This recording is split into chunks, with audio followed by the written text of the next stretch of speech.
നമസ്കാരം. ഞാൻ doctor A R Smith Kumar, chief physician, Areekal Ayurveda hospital, Nellikunnam, Kottarakkara.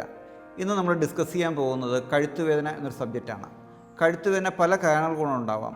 അത് നീരിളക്കം കൊണ്ടുണ്ടാകുന്ന കഴുത്തുവേദനയുണ്ട്, അതേപോലെ തന്നെയാണെങ്കിൽ സെർവിക്കൽ സ്പോണ്ടിലൈറ്റിസ് കൊണ്ടുണ്ടാകുന്ന കഴുത്തുവേദനയുണ്ട്, പല കാരണങ്ങൾ കൊണ്ടുണ്ടാവാം. ഇതിൻ്റെ പ്രധാനപ്പെട്ട കാരണങ്ങൾ എന്താണെന്ന് നോക്കിക്കഴിഞ്ഞ് കഴിഞ്ഞാൽ, ഒന്ന് എന്ന് പറഞ്ഞു കഴിഞ്ഞാൽ ഈ പറയുന്ന ആഹാര രീതി അല്ലെങ്കിൽ ജീവിതശൈലിയുടെ പ്രശ്നങ്ങളാണ്. മറ്റൊന്നെന്ന് വെച്ച് കഴിഞ്ഞാൽ പലപ്പോഴും നമ്മൾ തലയിൽ തേക്കുന്ന ഉചിതമല്ലാത്ത എണ്ണകളാണ്. മറ്റൊന്ന് വ്യായാമത്തിൻ്റെ അഭാവം കൊണ്ടും കഴുത്തുവേദന ഉണ്ടാകാം.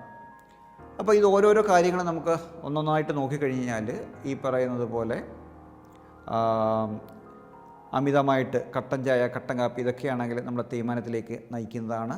അതേപോലെ രാത്രിയിൽ ഹെവി ഫുഡ് കഴിക്കുന്നത്, രാത്രി ഹെവി ഫുഡ് കഴിച്ചു കഴിഞ്ഞാലും അതാണെങ്കിൽ ശരിയായിട്ട് ഡൈജസ്റ്റ് ചെയ്യത്തില്ല. അത് ആമ എന്നൊരു കണ്ടീഷൻ, ടെക്നിക്കൽ ടേമാണ് ആയുർവേദത്തിൽ. അത് പലപ്പോഴും രാവിലെ എഴുന്നേൽക്കുമ്പോൾ ഉണ്ടാകുന്ന കഴുത്തുവേദനയുടെ പ്രധാനപ്പെട്ട കാരണമാണ്. രാത്രി ഹെവി ഫുഡ് കഴിക്കുക, രാത്രി താമസിച്ച് കഴിക്കുക, രാത്രി നോൺ വെജ് കഴിക്കുക, ഇതൊക്കെയാണെങ്കിൽ കഴുത്തുവേദനയിലേക്ക് നയിക്കുന്ന ഒരു പ്രധാനപ്പെട്ട കാരണമാണ്. മറ്റൊന്ന് തലയിൽ തേക്കുന്ന എണ്ണയാണ്. പലപ്പോഴും മുടി വളരാൻ എന്ന വ്യാജേന നമ്മൾ സ്വന്തമായിട്ട് കാച്ചി കുറേ എണ്ണകൾ ഉണ്ടാക്കും. ഉദാഹരണത്തിന് ഇപ്പോൾ ആണെങ്കിൽ സ്വന്തമായിട്ട് കുറേ കാച്ചി തേക്കുണ്ട്. ഒന്നിൽ അപ്പോൾ എന്തെന്നോ കിട്ടുന്നോ അതാണ് ഈ എണ്ണ തേക്കാനായിട്ട് ഉപയോഗിക്കുന്നത്. കയ്യൊന്നി കൂടുതൽ കിട്ടുമെങ്കിൽ അതെടുക്കും. ഇനി പ്രത്യേക കണക്കൊന്നുമില്ല. ഇപ്പോഴത്തെ എന്തിനും ഏതിനും താരം കറ്റാർവാഴയാണ്. കറ്റാർവാഴ ഇല്ലാത്തൊരു പരിപാടിയില്ല. ഈ കറ്റാർവാഴ എന്ന് പറയുന്ന സാധനം ഹൈലി ശീതമാണ്. അതേപോലെ തന്നെയാണ് ബ്രഹ്മി ഉള്ളി കഴിച്ച എന്തെങ്കിലും ഗുണമുണ്ട്. അത് ഈ പുറമേ തേച്ച് കഴിഞ്ഞാൽ അത് ശീതമാണ്. ഇത്തരം ശീതമായിട്ടുള്ള എണ്ണകൾ സ്വന്തമായിട്ട് കാച്ചി തേക്കുന്നതോ അല്ലെങ്കിൽ വാങ്ങിച്ച് തേക്കുന്നതോ ആയിട്ടുള്ള ഇത്തരം എണ്ണകൾ നീരിളക്കം എന്നൊരു കണ്ടീഷൻ ഉണ്ടാക്കും. അതാണ് പലപ്പോഴും കഴുത്തുവേദന അല്ലെങ്കിൽ പുറം വേദന ഇതിലേക്ക് നയിക്കുന്നൊരു പ്രധാനപ്പെട്ട കാരണം ഈ തലയിൽ തേക്കുന്ന തെറ്റായിട്ടുള്ള എണ്ണകളാണ്. നമ്മൾ മനസ്സിലാക്കേണ്ട ഒരു കാര്യമുണ്ട്, ഈ തലയിൽ തേക്കുന്ന എണ്ണയും മുടിയായിട്ട് വലിയ ബന്ധമൊന്നുമില്ല.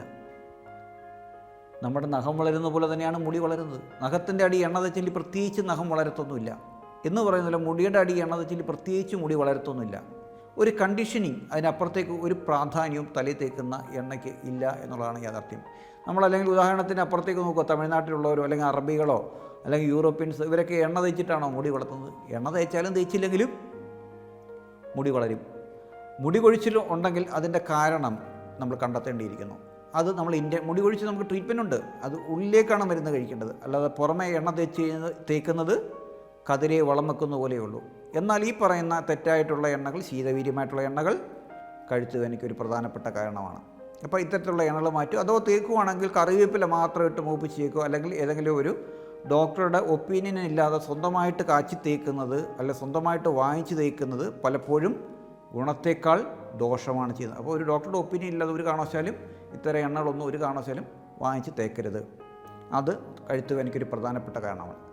രണ്ടാമത്തെ കാരണം എന്താണെന്ന് നോക്കിക്കഴിഞ്ഞാൽ നമ്മുടെ തെറ്റായിട്ടുള്ള ഇരിപ്പാണ്.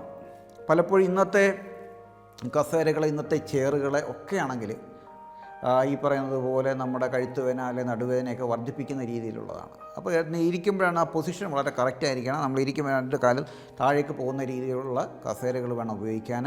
അതുപോലെ കമ്പ്യൂട്ടറിൻ്റെ മുമ്പിൽ ഇരിക്കുമ്പോഴും നമ്മുടെ പൊസിഷൻസ് വളരെ കറക്റ്റായിരിക്കണം. കഴുത്ത് അങ്ങോട്ടും ഇങ്ങോട്ടും ശരി. അതേപോലെ തന്നെ ഈ മൊബൈൽ ഇങ്ങനെ ആണെങ്കിൽ വെച്ചുകൊണ്ട് സംസാരിച്ചുകൊണ്ട് പോകുന്നത്, അല്ലെങ്കിൽ ഇങ്ങനെ വെച്ച് ബൈക്ക് വെച്ച് സംസാരിച്ചു, ഇതെല്ലാം പലപ്പോഴും ആണെങ്കിൽ പൊസിഷൻസും ആണെങ്കിൽ കഴുത്തുവേദനയിലേക്ക് നയിക്കുന്ന ഒരു പ്രധാനപ്പെട്ട കാരണമാണ്. അതേപോലെ ശരിയായിട്ടുള്ള വ്യായാമത്തിൻ്റെ അഭാവം, പേശികൾക്കൊക്കെ നല്ല ദൃഢതയുണ്ടെങ്കിൽ ഈ വലിച്ചിലുണ്ടാകത്തില്ല. അപ്പോൾ കഴുത്തിനൊക്കെ നല്ല തരത്തിലുള്ള വ്യായാമങ്ങൾ നമ്മൾ ദിവസവും കൊടുക്കേണ്ടതാണ്. അത്തരം കൊടുക്കാത്തതും പലപ്പോഴും ആണെങ്കിൽ ഈ കഴുത്തുവേദനയിലേക്ക് നയിക്കുന്നതാണ്. പിന്നെ ഇതിൻ്റെ കുറച്ച് കൂടിയ അവസ്ഥയാണ് നമുക്ക് ഡിസ്ക് പൊലാപ്സ് എന്ന് പറയുന്നത്, സെർവിക്കൽ ഡിസ്ക് പൊലാപ്സ് എന്ന് വെച്ച് കഴിഞ്ഞാൽ. ഇപ്പോൾ ഡിസ്ക് പൊലാപ്സിനും പ്രധാനപ്പെട്ട അതിനെ വർദ്ധിപ്പിക്കുക. അവിടെയൊക്കെ ആണെങ്കിൽ ഡിസ്ക് പൊലാപ്സ് ഉണ്ടാകുമ്പോൾ ആ നെർവുമായിട്ട് ബന്ധപ്പെട്ട ഡിസ്കിൻ്റെ ഭാഗത്ത് നീർക്കെട്ടുണ്ടാകും. ആ നീർക്കെട്ടുണ്ടാകുമ്പോഴാണ് നമുക്ക് പെയിൻ കൂടുതലാവുന്നത്. അതാണ് രാവിലെ എഴുന്നേൽക്കുമ്പോൾ ഉണ്ടാകുന്ന ഈ കഴുത്തുവേദനയുടെ പ്രധാനപ്പെട്ട കാരണം.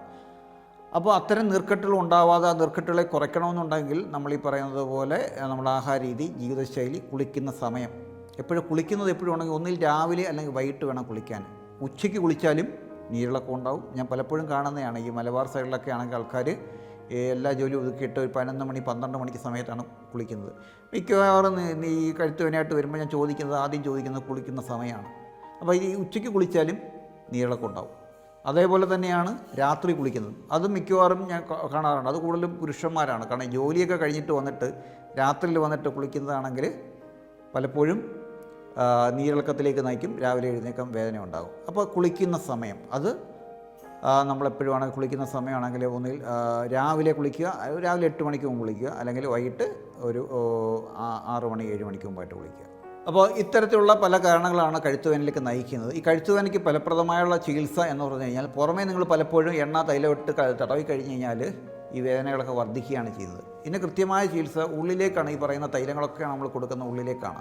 ഉള്ളിലേക്ക് തൈലം കഴിച്ചിട്ട് ഇതിന് നസ്യം പോലുള്ള ചികിത്സകൾ ചെയ്ത് കഴിഞ്ഞ് കഴിഞ്ഞാൽ നിങ്ങൾക്ക് വളരെ ഫലപ്രദമായിട്ട് ഏറ്റവും മികച്ച ചികിത്സാ രീതിയാണ് ഫലപ്രദമായിട്ട് നിങ്ങൾക്കത് മാറ്റിയെടുക്കാൻ സാധിക്കും.